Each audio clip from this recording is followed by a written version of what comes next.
This is how to change time zone on TradingView.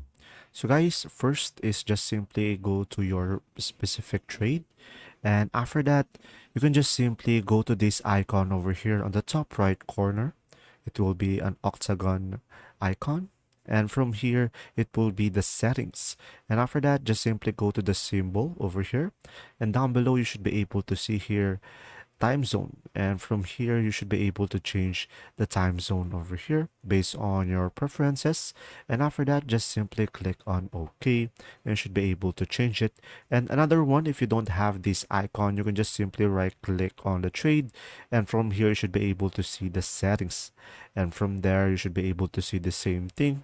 And you can also change the time zone over here on the bottom right over here, guys. Just simply click on this one, and as you can see, you will have here multiple time zone as well. And there you go. So guys, you can check the link in the description to try TradingView for free and unlock directly a $15. And there you go. See ya.